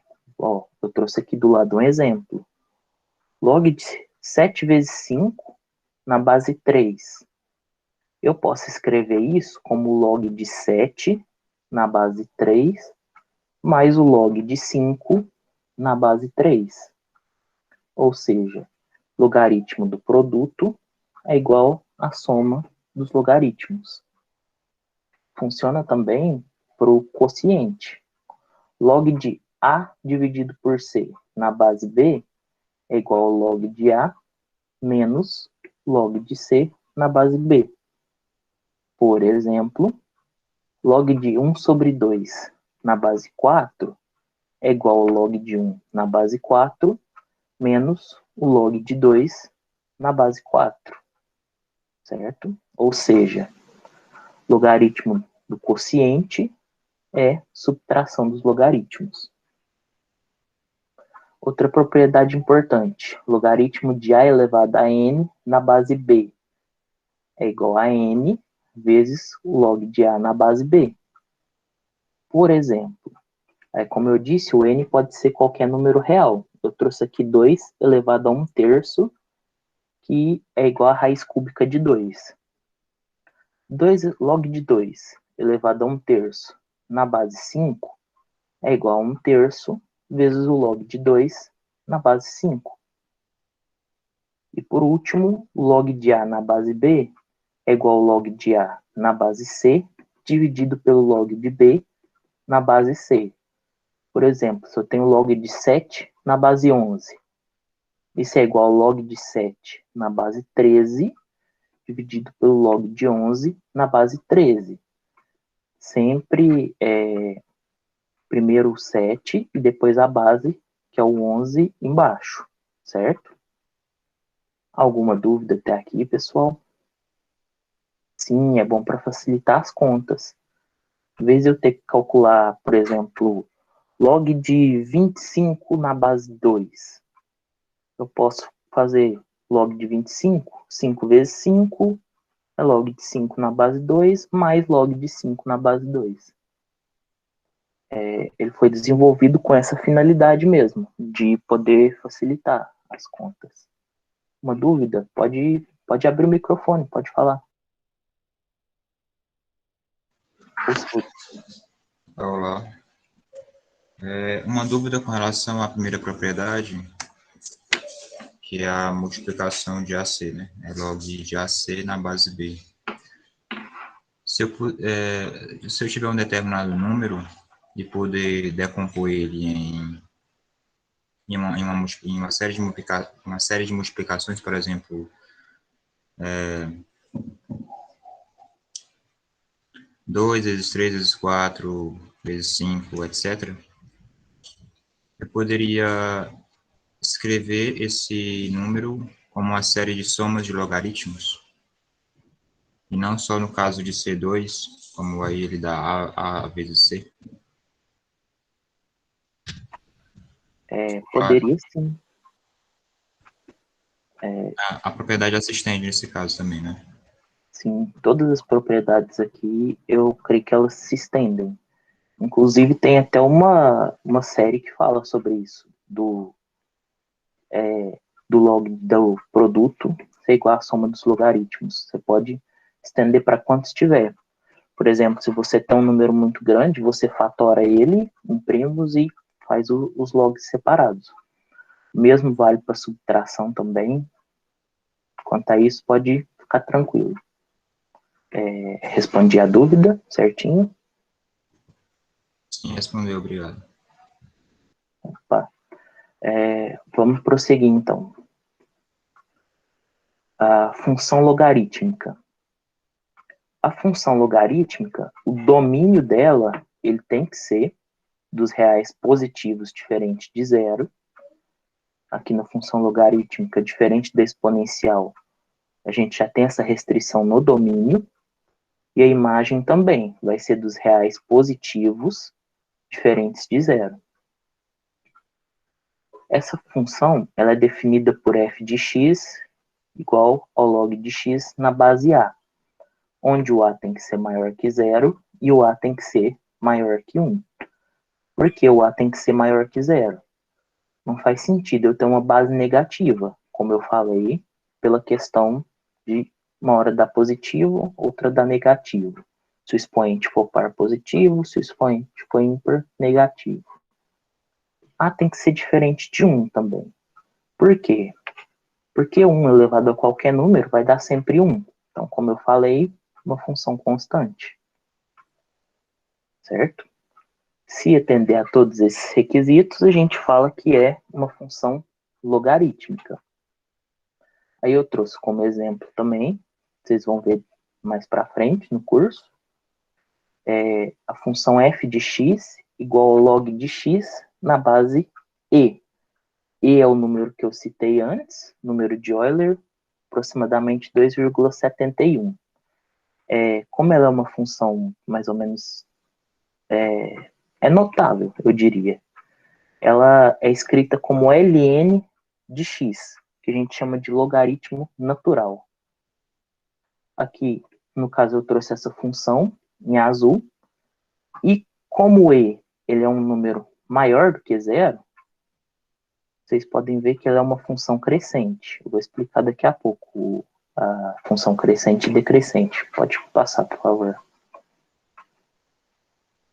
Aí, seja f de x igual ao log de x na base a, uma função logarítmica.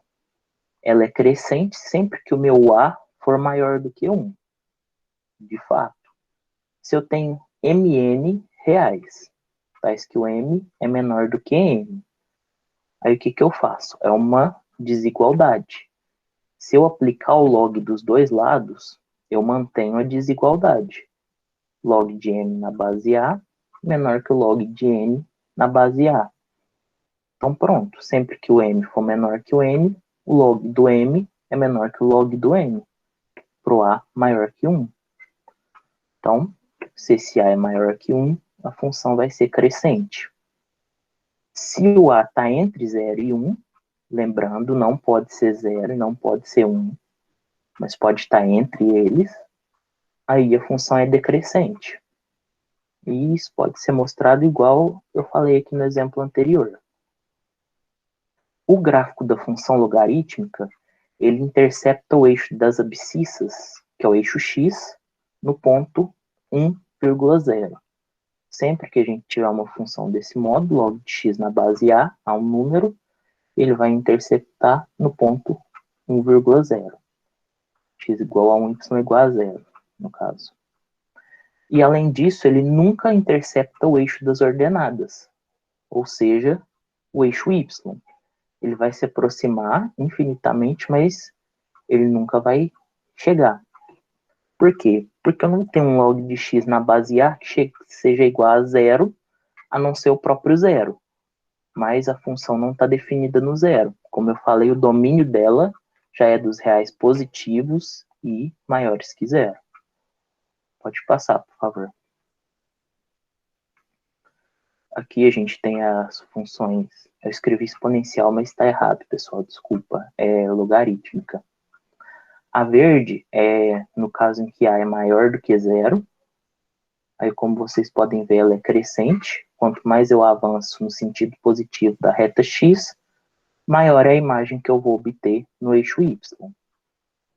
E a roxa é no caso em que ela é decrescente.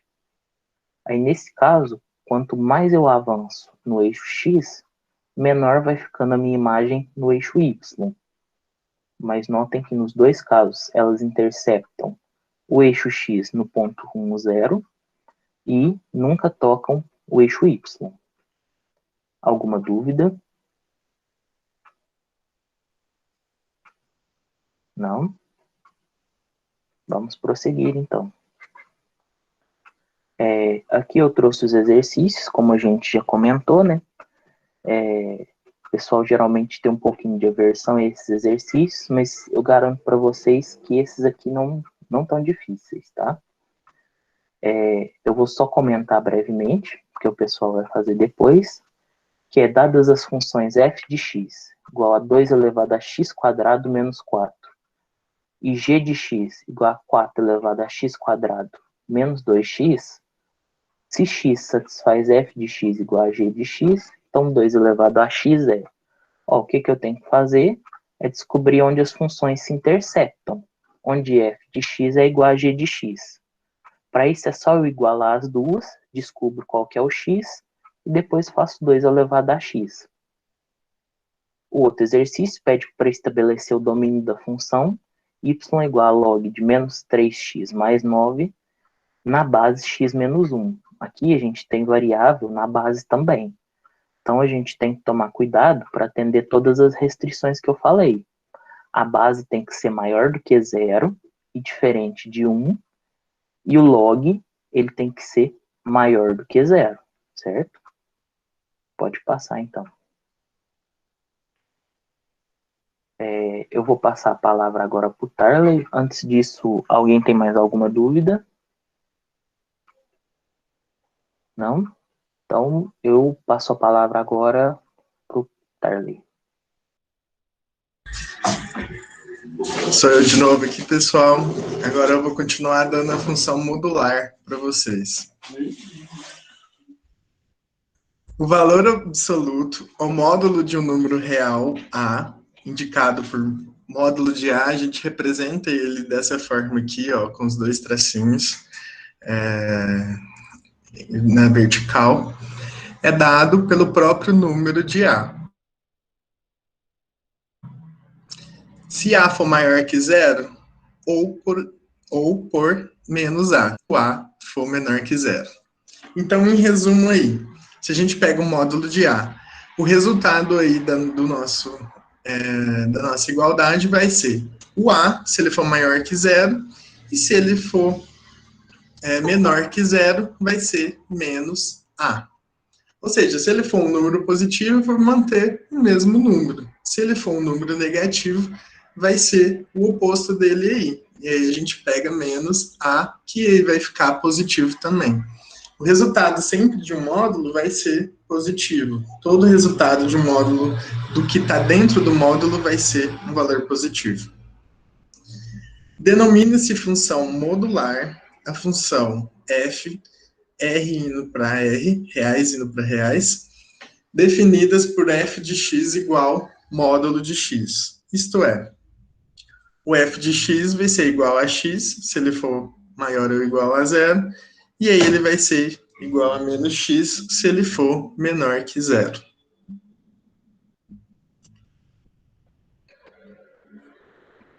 Ao apresentar o módulo negativo, o gráfico para a interseção e volta o gráfico para na intersecção e volta para fazer o sentido ascendente. Isso porque tudo que fica abaixo tem valor negativo, e os módulos negativos sempre tornam números positivos. Ou seja, aqui eu quis dizer que sempre, numa função original aqui, como a gente está vendo no antes, a função f de x igual a x. A gente tem valores ali de x positivo e x negativo, em que o y pode dar positivo e pode dar negativo. Se eu pegar x igual a 1, o minha f de x vai ser igual a 1. Se eu pegar x igual a menos 1, a minha f de x aí, o meu y, vai ser igual a menos 1.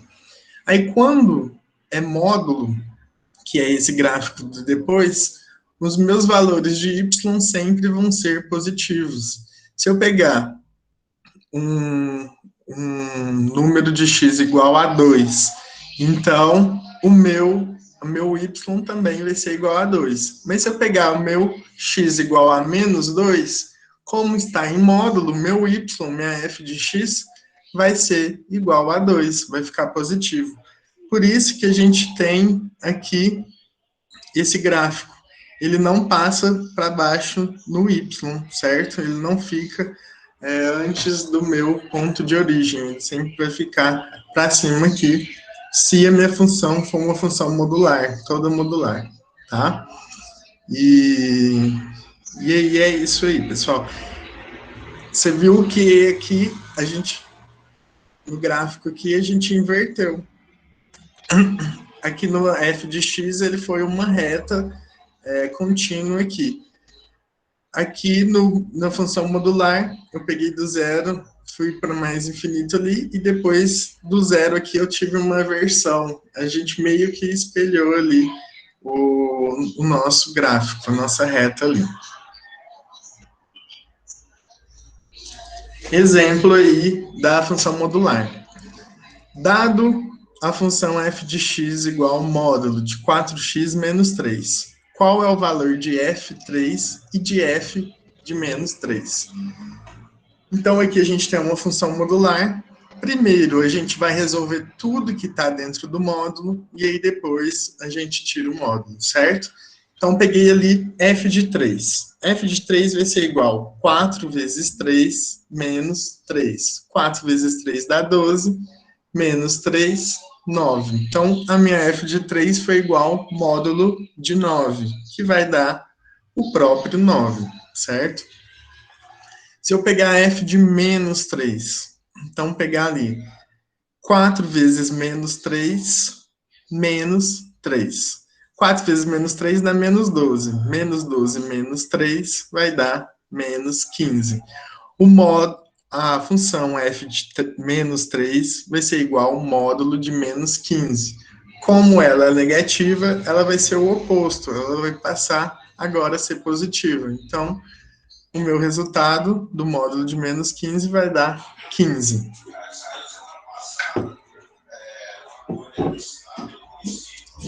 Outro exemplo aí, ó. Dada a função f de x igual módulo de 2x mais 1 menos o 7. O menos 7 está fora aí do módulo.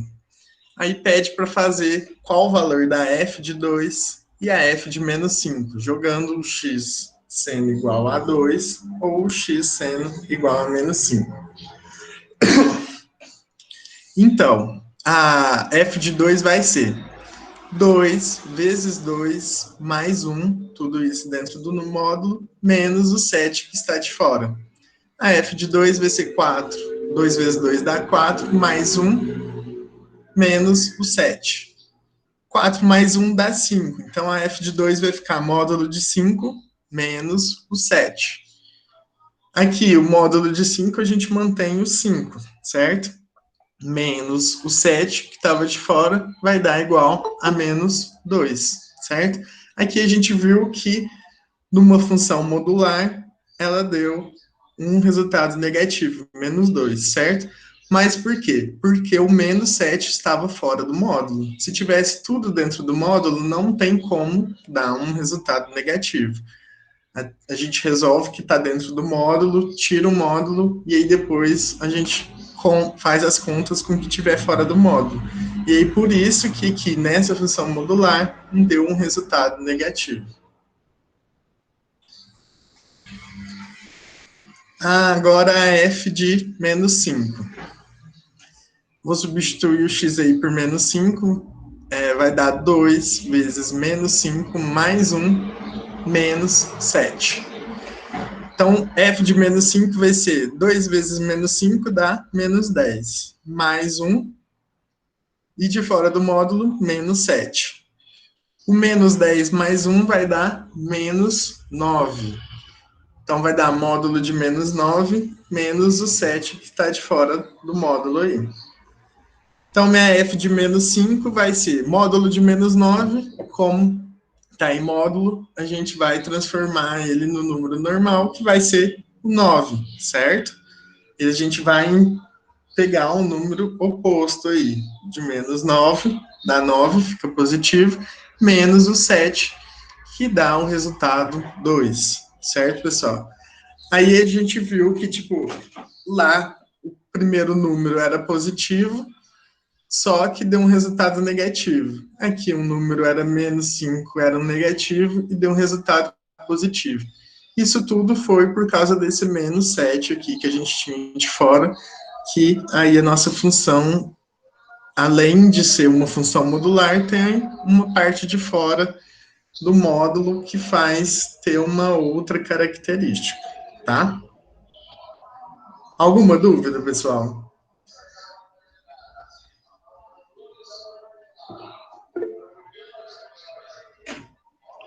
E aí, um exercício aí para fazer. Naquele outro caso que a gente viu nos exemplos, a gente ia ter a função e aí ia ter o y abaixo de 0, tá? Ia ter um y negativo por causa do menos 7, tá?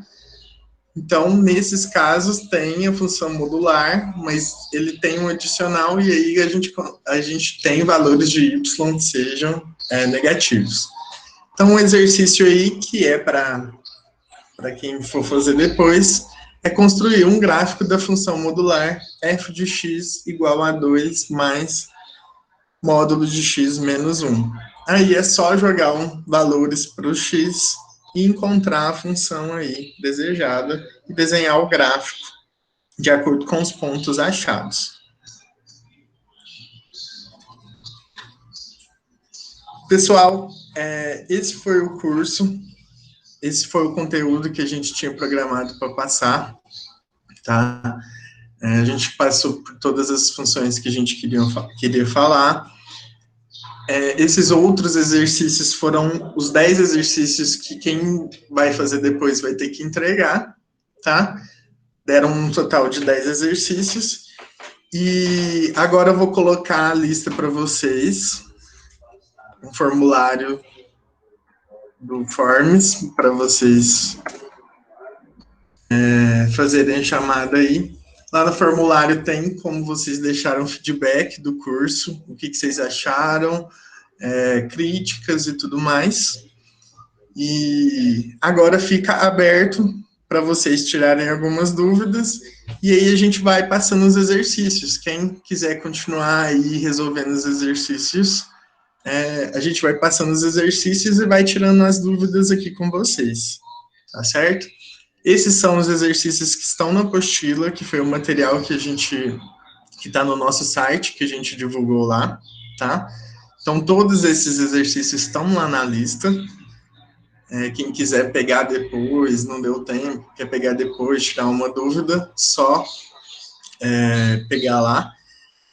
Vou deixar aqui também com vocês, a gente tem um grupo de monitoria que a gente tira dúvidas de qualquer conteúdo matemático. Vou deixar aqui com vocês esse grupo, esse link para quem quiser entrar.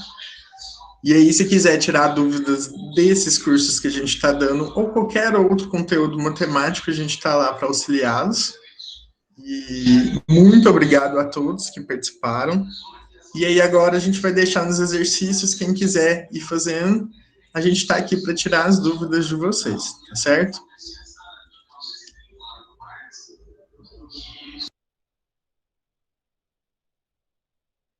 Passa lá para o próximo para mim, Cleomir. Começa no outro. Isso aí.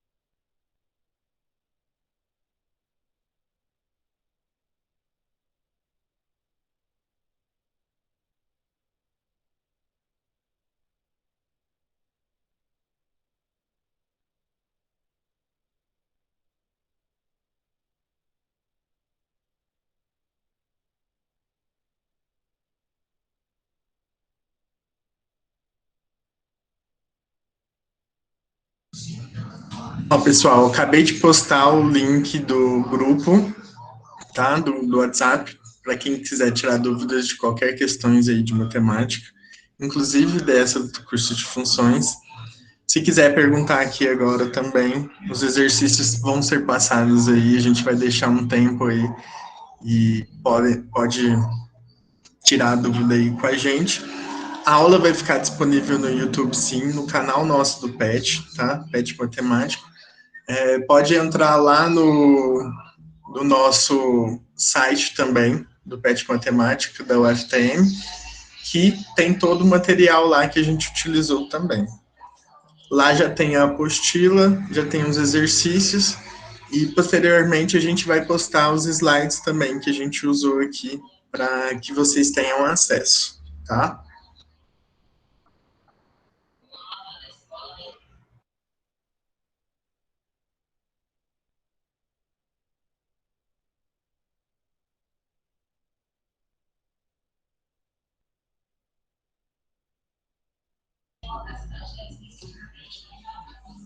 Eu abri a sala, Larissa, até meio-dia 20, porque eu não sabia até que hora a gente ia, tá? Só que fluiu bem o curso e acabou que a gente deu todos os conteúdos a tempo, até as 10 horas, tá? Mas quem tiver oportunidade e disponibilidade, é uma boa a gente fazer esses exercícios aqui. A gente dá um tempo para vocês fazer exercício, depois comenta deles, tiram as dúvidas, vão passando os slides e mostrando cada exercício, tá? A gente vai ficar até meio-dia aí com vocês.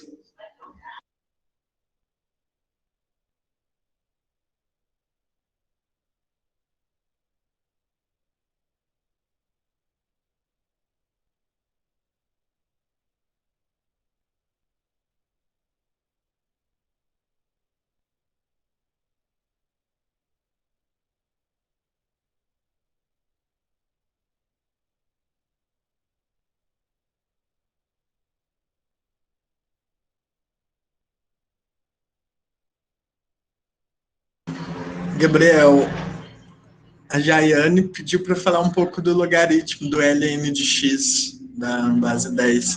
Você poderia comentar um pouco? Posso sim.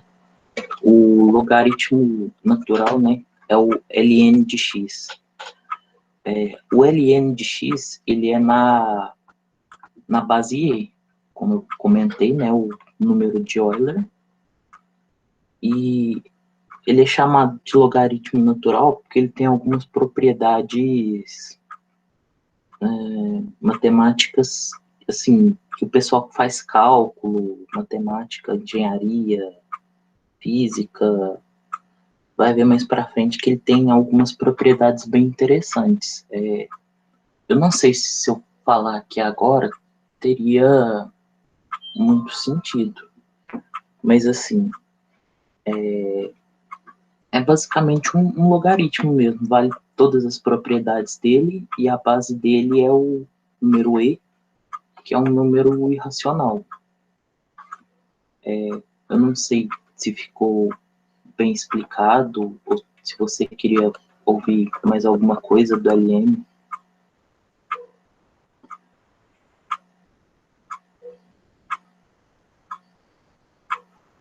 Sim, o logaritmo decimal, ele é muito usado em escalas, log de base 10. Na escala de decibéis, por exemplo, se eu não me engano, se usa o log de base 10. Então, assim, como vocês viram, não é uma coisa muito difícil. É só pensar um pouquinho em qual número que eu vou poder levar para chegar naquele número. Em alguns casos, a gente não tem um número exato. Por exemplo, log 2 na base 3. Aí você não vai ter um número exato. Se eu pegar o 2 e elevar, vai dar 3. Nesses casos, aí a gente recomenda usar uma calculadora, alguma coisa assim, que vai te dar uma aproximação desse número. Eu não sei se eu respondi as perguntas. Leonardo, pode ser, não precisa de ser manuscrito, mas esses exercícios é para quem não participou do curso para entregar para que eles tenham certificados. Quem participou aqui do curso e respondeu o nosso questionário já vão ganhar o certificado automaticamente, tá? Aí não precisa de enviar os exercícios para a gente. Faz para você treinar e se tiver alguma dúvida, pergunta para a gente, entra em contato ou pergunta aqui agora mesmo, mas não precisa de enviar. Só quem não fez o curso, quem escreveu e não deu certo de fazer o curso hoje, tá?